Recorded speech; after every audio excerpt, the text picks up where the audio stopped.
امیر عبد الواحد بن گرامی کے پاس ایک نوجوان آیا تو اس نے آ کر کے عرض کی کہ حضور میں جوان ہوں تو جب سے سنا نا مر جانا ہے، قبر میں جانا ہے، جنازہ دیکھا ہے، قبر میں بندے کو اترتے دے، مجھے موت سے بڑا ڈر لگتا ہے، کوئی وظیفہ بتائیں یا مجھے کوئی نصیحت کریں۔ تو امیر عبد الواحد بن گرامی رحمت اللہ علیہ فرمانے لگے بیٹے تیری جیب کس طرح کی ہے، پیسے کس طرح کے؟ کہنے لگا حضور بڑا کرم ہے اللہ کا، مالدار ہوں، خوشحال ہوں۔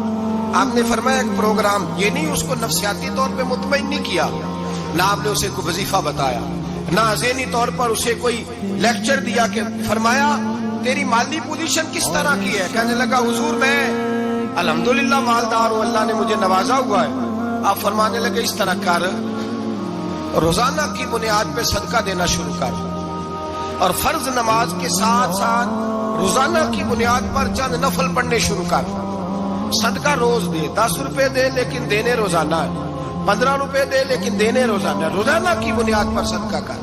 بچہ کہتا میں بھی حیران تھا کہ حضرت میں تو وظیفہ پوچھنے آیا تھا کہ موت سے ڈر لگتا ہے، انہوں نے مجھے صدقے پہ لگا دیا، نفل پہ لگا دیا، وہ تو کام میں کر رہا ہوں۔ خیر بزرگ تھے، وظیفہ پڑھنے لگا، صدقہ دینے لگا، اللہ اللہ کرنے لگا۔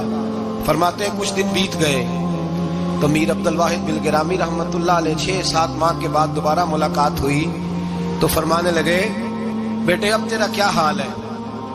تو وہ نوجوان کہنے لگا حضور اب مجھے مرنے سے ڈر نہیں لگتا، بلکہ اب تو میرا مرنے کو دل کرتا ہے، تو دل کرتا ہے، ڈر نہیں لگتا، اب دل کرتا ہے۔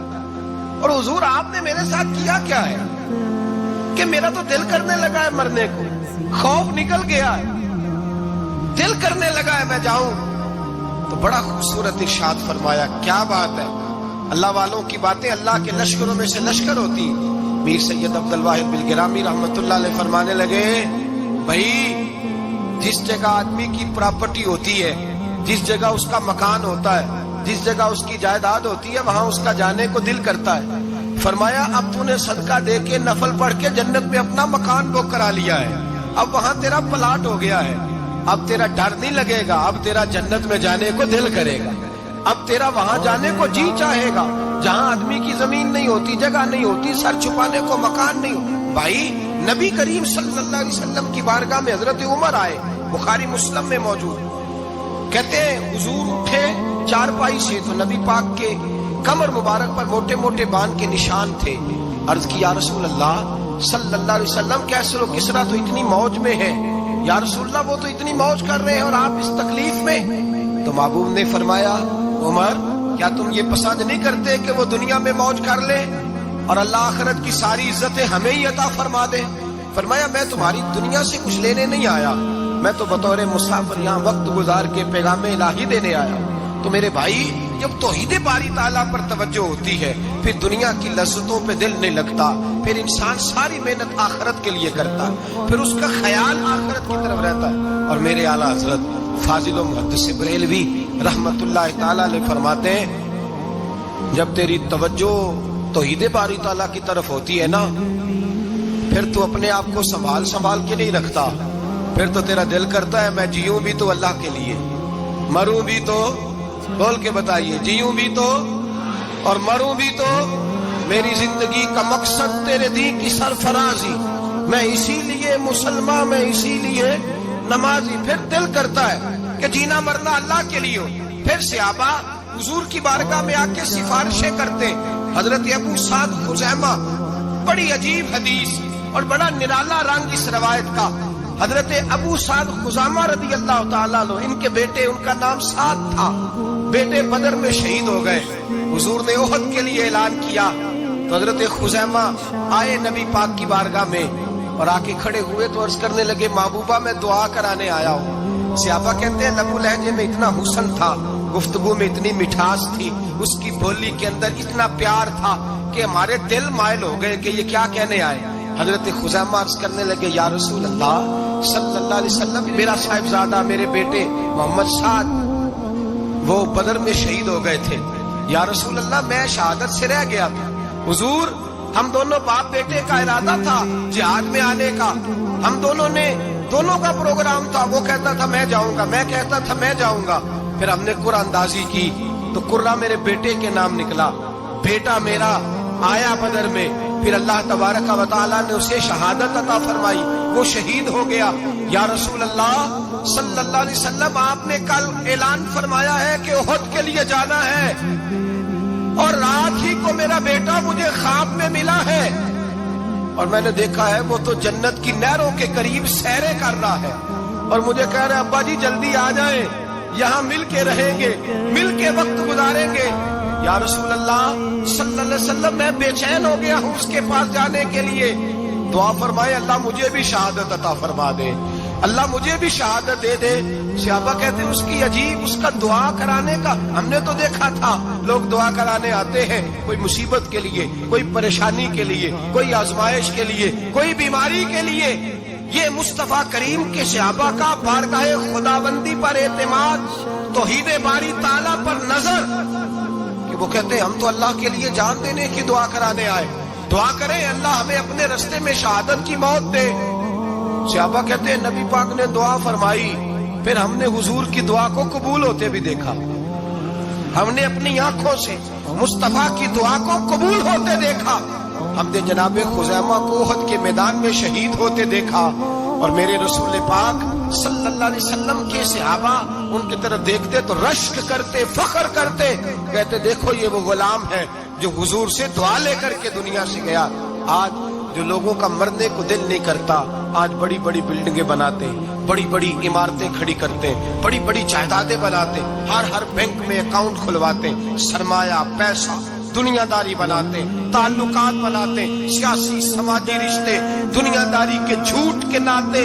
توحید باری تعالیٰ پر جب اعتماد ہوتا ہے تو انسان جس رشتے کو مضبوط کرنا چاہتا ہے وہ یا خدا کا رشتہ ہوتا ہے یا محمد مصطفیٰ کا رشتہ ہوتا ہے، باقی تو پھر اس کی توجہ ہٹ جاتی، باقی تو ہٹ جاتی ہے توجہ، پھر وہ یہ دیکھتا ہے کہ خدا رسول کے ساتھ رشتہ کس طرح مضبوط ہو سکتا ہے۔ میرے بھائی، توحید باری تعالیٰ اللہ کے رستے میں مرنے کا جذبہ دیتی ہے، راہ الہی میں نکلنے کا شوق پیدا کرتی ہے۔ اللہ تبارک و تعالیٰ کی توحید جب تو کامل طور پر مانتا ہے پھر تیرا آگے بڑھنے کو دل کرتا ہے۔ حضرت سیدنا انس بن مالک رضی اللہ تعالیٰ عنہ فرماتے ہیں، الترغیب والترہیب میں حدیث مبارکہ موجود ہے، فرماتے ہیں احد کے میدان میں یا اس کے علاوہ کوئی ایسا موقع تھا کہ ایک صحابی حضور کی بارگاہ میں آئے، عرض کرنے لگے یا رسول اللہ صلی اللہ علیہ وسلم، ایک تو میں غریب ہوں، دوسرا میری شکل صورت خوبصورت نہیں، تیسرا میرے وجود سے بدبو نکلتی ہے، کوئی میرے قریب نہیں بیٹھتا،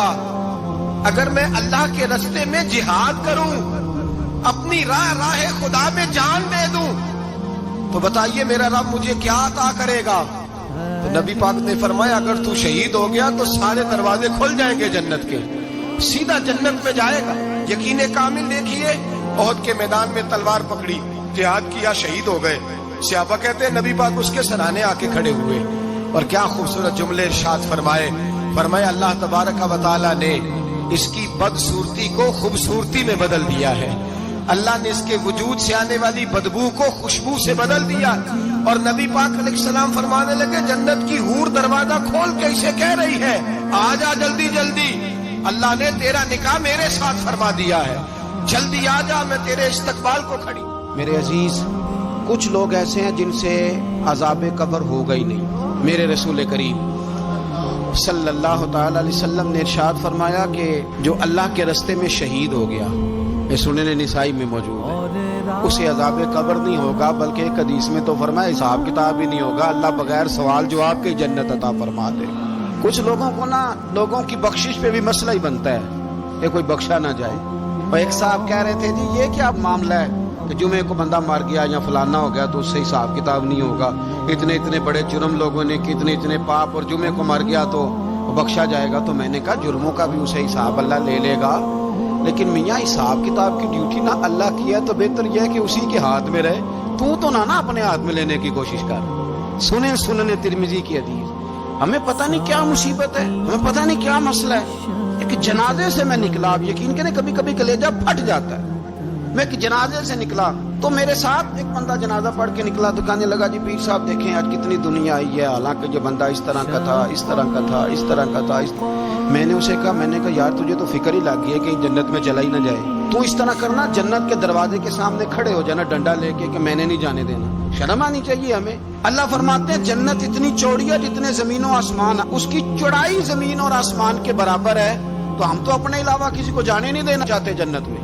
اور بس کریں، جنت خدا کا فضل ہے، اور اللہ فرماتے ہیں میرا فضل میں جسے چاہتا ہوں عطا کرتا ہوں۔ یہ سنن ترمذی کی حدیث، اور اس کے راوی حضرت عبداللہ ابن عمر رضی اللہ تعالیٰ عنہ، نبی پاک علیہ السلام نے فرمایا جو مسلمان جمعے کے دن یا جمعے کی رات کو فوت ہو، اس کو اللہ تعالیٰ قبر کی آزمائش سے محفوظ رکھتا ہے۔ جو جمعے کی رات فوت ہو جائے یا جمعے والے، یعنی جمعے رات اور جمعے کی درمیانی رات چلا جائے یا جمعے والے، تو اللہ اسے عذاب قبر سے، تو میرے عزیز جو بندہ شہید ہو اس سے عذاب قبر نہیں ہوتا، جو آدمی جمعے کے دن یا جمعے کی رات چلا جائے اسے بھی عذاب قبر نہیں ہوتا۔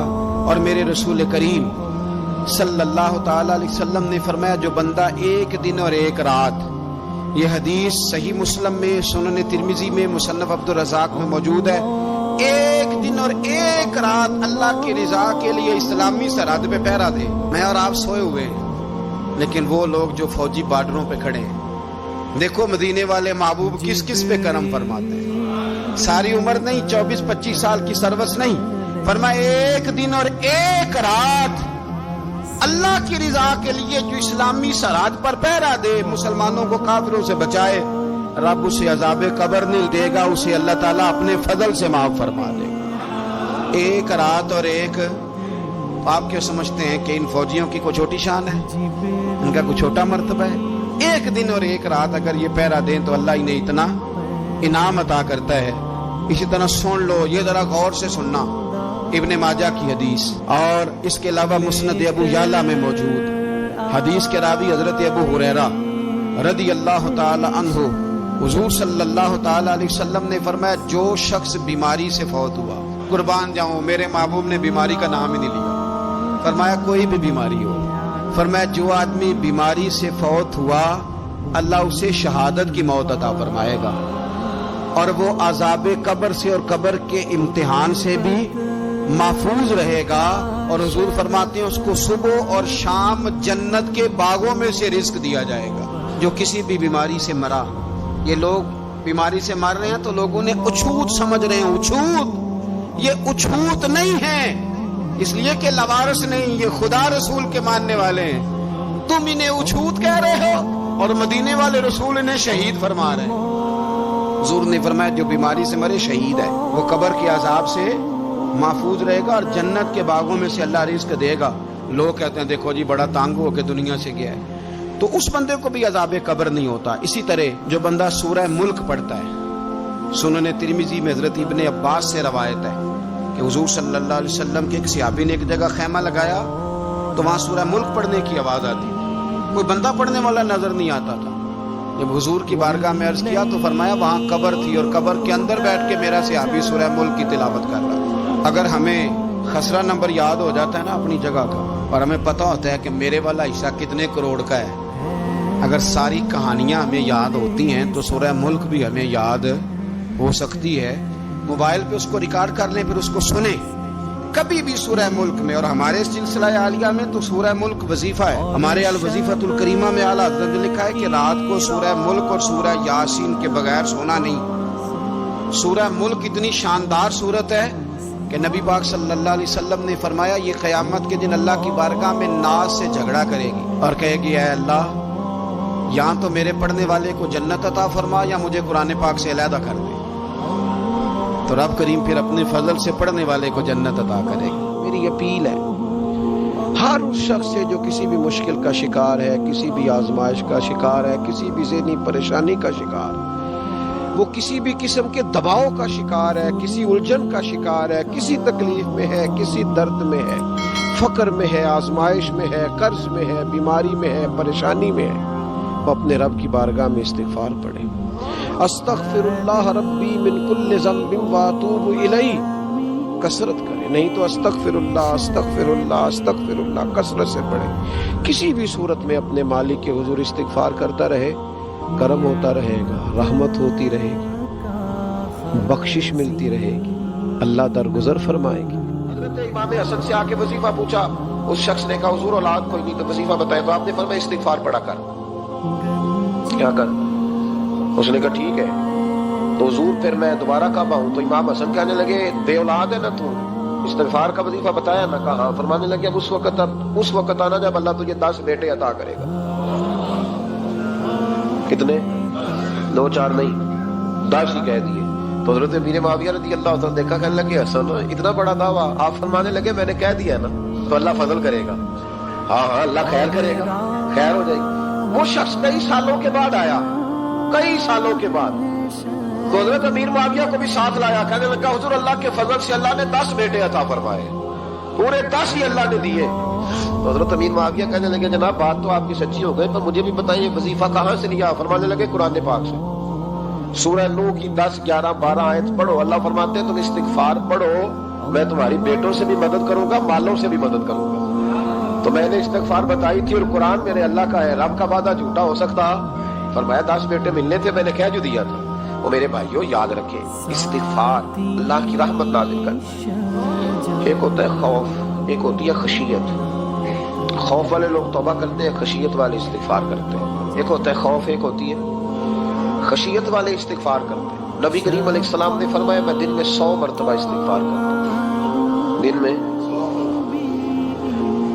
توبہ والا کہتا ہے کہ میں بھول گیا تھا، مجھے معافی مل جائے، اور خشیت والا کہتا ہے میرا یار ناراض نہ ہو، وہ استغفار ہی کرتا رہتا ہے، وہ معافی حضرت رومی نے مثال دی ہے، فرماتے ایک عورت تھی تو بھیک مانگا کرتی تھی، ایک دن بادشاہ کے دروازے پہ بھیک مانگنے گئی تو بادشاہ کو پسند آ گئی، اس نے نکاح کر دیا۔ 20 کنیزائیں اس بی بی کے پاس تھی خدمت کرنے کے لیے، روٹی دینے کے لیے، کپڑا دینے کے لیے، لیکن وہ ہر وقت روتی رہتی تھی، ہر وقت روتی۔ ایک سمجھدار کنیز کہنے لگی کہ ملکہ اب تیرا درجہ بہت بڑا ہے، تو ہر وقت روتی رہتی ہے، معافیاں ہی مانگتی رہتی ہے ہر وقت، کون سی ایسی نعمت ہے جو تیرے پاس نہیں؟ تو وہ کہنے لگی اس لیے تو روتی ہوں۔ کیا مانا؟ کہنے لگی اس لیے روتی ہوں کہ میں اس قابل نہیں تھی جو مجھے مل گیا، کہیں میرے سر کا سائیں ناراض نہ ہو جائے، وہ کہیں بگڑ نہ جائے، مجھے پتا ہے کہ میں کیا تھی اور مجھے کہاں تک پہنچا دیا، میں روتی اس لیے ہوں کہ کبھی کہیں وہ ناراض۔ حضرت عمر اس لیے روتے تھے کہ کہیں مصطفیٰ ناراض نہ ہو جائے، حضرت ابو بکر اس لیے تڑپتے تھے کہ کہیں اللہ کا فضل روٹ نہ جائے۔ یہ جو مولا علی اپنے کمرے میں بیٹھ کے زور زور سے استغفار پڑھتے تو اس لیے نہیں کہ بڑے پاپ تھے جن کی معاذ اللہ معافی مانگتے تھے، اس لیے کہ رب رسول کہیں ناراض نہ ہو۔ خشیت تھی کہ جہاں ہم پہنچے ہوئے کہیں وہاں سے واپس استغفار بندے کی اللہ سے صلح کرا دیتا ہے، بندے کی رب سے صلح ہو جاتی ہے جب استغفار۔ دیکھیں نا بڑی سادی سی بات ہے کہ 2 بھائی ناراض ہو تو بڑا کہتا ہے اس نے میری بے ادبی بڑی کی، تو چھوٹا اگر پاس آ جائے اور پیر پکڑ لے کہ چل یار معاف کر دے، تیرا بھائی نہیں۔ پتہ کیا ہوتا ہے؟ صرف معافی نہیں ملتی، ہاں صرف معافی نہیں، چھوٹے نے بے ادبی کر دی، بڑے کو تکلیف ہوئی، بات جب آگے بڑھی نا تو بڑے نے شکوہ کیا، جب لوگوں نے چھوٹے کو سمجھایا تو چھوٹا جب معافی مانگتا ہے، ادھر دیکھو میری طرف، جب چھوٹا معافی مانگتا ہے نا اٹھ کے جاتا ہے اور بڑے کے پیر پکڑتا ہے تو میرا معاف نہیں کرتا، بڑا رو بھی پڑتا ہے، بڑا رو بھی پڑتا ہے، اور وہ کہتا ہے کہ وہ میں اور تم اماں کے پاس اکٹھے بیٹھتے، ایک باپ کی موٹر سائیکل پہ اکٹھے بیٹھتے، تو تیرا اور میرا رشتہ یار تو نے یہ کیوں؟ وہ جو آنسو نکلتے ہیں نا وہ درد ہوتا ہے، وہ کیف ہوتا ہے، وہ سوز ہوتا ہے، وہ لذت ہوتی ہے، وہ پیار ہوتا ہے۔ رب کہتا ہے تو معافی مانگ، انہو کان غفارا، تو معافی مانگ، میں تجھے معاف بھی کروں گا، تیرے اوپر رحمت بھی فرماؤں گا، تیرے اوپر کرم نوازی بھی کروں گا، تجھے نواز دوں گا، تجھے عطا کروں گا۔ حضرت موسیٰ کلیم اللہ علیہ السلام کا زمانہ مبارکہ تھا، قحط پڑ گیا، بارش نہیں ہوتی۔ ہم لوگ نا اب تو خیر ہمارے پاکستان میں تو ٹیبل ٹاک ہوتی ہے، ٹاک شو ہوتے ہیں، ہمارے یہاں تو پتہ کیا جاتا ہے کہ بارش ہو کیوں نہیں رہی، اور اس پہ یہ ہوتا ہے کہ دھواں بڑا چڑھ گیا ہے، حالات بڑے خراب ہیں، فلاں ایسے ہو گیا، قحط کا۔ اب تو اسباب تلاش کرتے رہتے ہیں نا، نہیں فوق بہت زیادہ ہے، فلاں چیز ایسے ہے، فلاں چیز ایسے، اب تو یہ تلاش کرتے رہتے ہیں۔ وہ لوگ یوں نہیں کرتے تھے، وہ سیدھے جا کے مصلوں پہ بیٹھتے تھے، اس لیے کہ وہ کہتے تھے جب رب چاہتا ہے تو پھر کوئی چیز کسی چیز کو روک سکتی، وہ سیدھے مسلح پہ بیٹھتے۔ اعلیٰ حضرت فاضل بریلوی رحمۃ اللہ علیہ کے پاس ایک مولانا محمد حسین آئے، وہ فلکیات کے بڑے ماہر تھے، تو اعلیٰ حضرت نے فرمایا ذرا ستاروں کا حساب لگا کے دکھاؤ بارش کا، وہ کہنے لگا پورا مہینہ تو نہیں ہوگی۔ تو اعلیٰ حضرت رحمۃ اللہ علیہ فرمانے لگے کہو کہ میرا علم کہتا ہے مہینہ نہیں ہوگی، اللہ چاہے تو ابھی ہو سکتی ہے۔ کہنے لگا جی وہ تو ٹھیک ہے پر میرا علم، وہ جیسے روز لوگوں نے پیر نیٹو سے شاہ صاحب نہیں کھولے ہوتے کہ بارش کب آئے گی، اور اس کی طرف نہ دیکھ، مسلح پہ بیٹھ، مہربانی کر مسلح پہ بیٹھ، اللہ کی بارگاہ میں حاضر ہو، اس سے معافی مانگ، اسے منا تاکہ وہ رحمت کی بارش۔ کہنے لگا جی میرا علم کہتا ہے، تو اعلیٰ حضرت فرمانے لگے پھر وہی بات، تو کہہ اللہ چاہے تو بارش ابھی، لیکن یہ جو اڑ گئے ہیں نا بیچارے، یہ اڑ ہی گئے ہیں، یہ جہاں الجھ گئے ہیں وہاں یہ لوگ الجھ گئے، اللہ ہمیں الجھنے سے محفوظ فرمائے۔ تو اعلیٰ حضرت اٹھے تو فرمایا ٹائم کیا ہوا ہے گھڑی پہ؟ کہنے لگا جی 12۔ تو اعلیٰ حضرت نے گھڑی گھمائی، اب کیا بج گیا؟ کہنے لگا 4 بج گئے۔ فرمانے لگے بج گئے نا 4؟ کہنے لگا جی آپ نے گھڑی گھما جو دی ہے۔ فرمانے لگے اللہ بھی جب چاہے تو ستارے گھما دیتا ہے، اللہ بھی ستارے گھما دیتا ہے بارش۔ کہنے لگا جی وہ تو ٹھیک ہے پر مہینہ نہیں ہو سکتی، اڑا ہوا بندہ اس کا کوئی علاج ہے جو اڑ جو جائے، اس کے لیے قرآن کہتا ہے وَإِذَا خَاطَبَهُمُ الْجَاهِلُونَ قَالُوا سَلَامًا، اسے سلوٹ کرو دور سے، اسے کو تو جان اور تیرا۔ کہنے لگا جی ہو نہیں سکتی پورا مہینہ۔ فرمانے لگے یار تو جا اپنا کام کر۔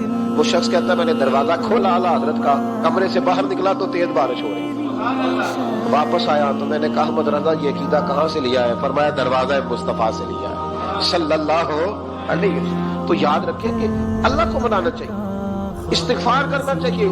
پھر غور کر لیں اس بات پر کہ وہ کتنا عظمت اور رفت والا شخص ہے جس کی اللہ کی نظر میں عزت ہے، جو اللہ کے ہاں قابل اکرام ہے، مالک کے عزت، تعظیم اور توقیر، یہ مسلمان کا خوبصورت عمل ہے۔ ان سے ایک اچھا اور خوبصورت معاشرہ جنم لیتا ہے۔ لیکن اگر بڑوں کو تکلیف دی جائے، بزرگوں کی بے ادبی کی جائے، معاشرے میں بگاڑ بھی پیدا ہوتا ہے اور بدصورتی بھی پیدا ہوتی ہے، بدصورتی پیدا ہوتی ہے، بدبو پھیلتی ہے۔ اس سے معاشرے کا حسن مان پڑتا ہے۔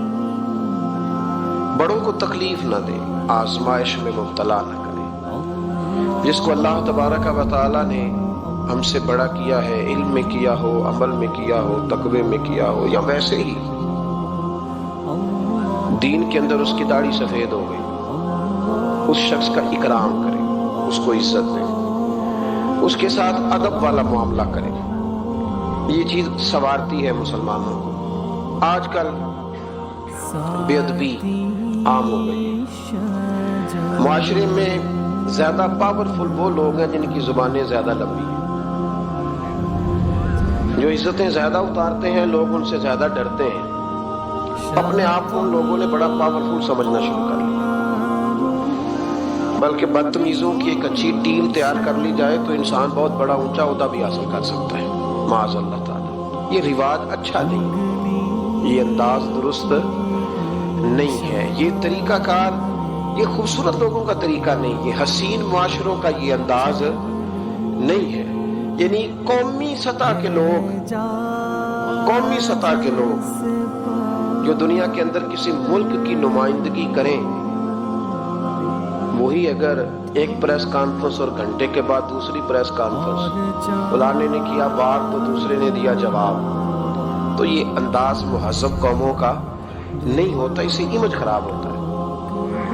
یہی انداز اب ہمارے گھروں میں چلتا ہے۔ کسی کی ایک بات پر جب تک سامنے والا 11 باتیں نہیں کرتا، اتنی دیر تک اس کی روح کو، اس کے دل کو تسلی نہیں ہوتی۔ یہ چیزیں عروج پکڑتی جا رہی ہیں۔ بزرگ تکلیف میں ہیں، بڑے درد میں ہیں۔ میں نے پہلے بھی ایک دفعہ عرض کیا تھا، ایک بزرگ مجھ سے کہنے لگے کیا دعا کریں میرے بیٹوں کو اللہ نرمی عطا کر دے، وہ بولتے نہیں ٹھیک، ان کا لب و لہجہ صحیح نہیں ہے۔ تو میں نے ان سے کہا کہ بزرگوں جہاں تک میں جانتا ہوں کوئی ایسی بات ہے تو نہیں۔ تو وہ کہنے لگے کہ جس طرح آپ سمجھتے ہیں نا، ہمارے رشتہ دار بھی اور اہل علاقہ سارے یہی سمجھتے ہیں، پر میں تکلیف میں ہوں، میری بیوی تکلیف میں۔ میں نے کہا کہ پھر آپ یہ اتنی زیادہ پردہ پوشی کس بات کی؟ تو وہ کہنے لگے کہ ڈرتا ہوں، اگر لوگوں کے سامنے ہم بات کرتے ہیں تو لوگ کہتے ہیں کہ تم نے تربیت نہیں صحیح کی. اگر میں بات کرتا ہوں تو لوگ مجھ پہ شک کرتے ہیں، کہتے ہیں تو نے رزق نہیں صحیح کھلایا. تو میں درد میں رہتا ہوں. کپڑا اٹھاؤں گا تو میرا اپنا بدن برہنہ ہو جائے. یار وہ کتنی تکلیف میں ہے باپ جو اپنے سگے بیٹے سے بات نہیں کرتا کہ پتہ نہیں کہاں سے بولے گا، کیا جواب دے گا میری بات کا. یعنی ڈرتا ہے، سہما ہوا رہتا ہے. ادھر دیکھیں میری طرف کیا کہہ رہا ہوں. یہ نوجوان ذرا غور کریں، ان لفظوں کی تکلیف محسوس کریں کہ اماں کہتی ہے کہ بھئی میں نہیں اس سے بات کرتی، اس لیے کہ وہ بڑے سخت جملے کہتا ہے، مجھ سے نہیں سہے جاتے، کوئی اور بات کرے. یعنی جس کی ماں بھی اس سے بات کرتے ہوئے ڈرے. کوئی نہیں سمجھ آئی آپ کو میری بات کی؟ جس کا والد بھی اس سے بات کرتے ہوئے سہم جائے اور وہ بندہ کہے کہ میں نے تو MBA کیا ہوا ہے، میں تو معاشرے میں جانا پہچانا جاتا ہوں، اللہ کا شکر ہے جی اللہ نے بڑی عزت دی ہوئی ہے، وہ یہ لفظ کہے تو اسے شرم آنی چاہیے. جس کے استاد بھی اسے کام بتاتے ہوئے ڈرے کہ بدتمیز ہے، نہیں کرے گا کہ نہیں. اگلے لفظ اس سے بھی خطرناک ہے جس کا مرشد بے جھجک جسے کام ہی نہ بتا سکے اور جس کو کام کہنا ہی چھوڑ دے، جس کے حوالے سے لوگ خاموش ہو جائیں کہ بس مطلب کیا ضرورت ہے. جب اس پہ بات بوجھ بنے گی تو اس شخص کو پھر سوچنا چاہیے نا کہ وہ زندگی کس لیے گزار رہا، اس کا پھر انداز کیا ہے. بزرگ جن کی وجہ سے تکلیف میں ہو، آزمائش میں ہو، درد میں ہو، اور یار جو آدمی نیک ہو رب فرماتے ہیں اس کا تو میں حیا کرتا ہوں، اللہ کہتا ہے اس کی تو میں قدر کرتا ہوں، میں اس کی. دیکھیں نا میرے نبی کریم صلی اللہ علیہ وسلم نے فرمایا جب سفید داڑھی والا شخص قبر میں جاتا ہے، یہ ترمذی کی حدیث ہے، تو رب کریم فرماتا ہے فرشتوں اسے عذاب نہ دینا، مجھے حیا دی. یہ سفید بال لے کے آ گیا.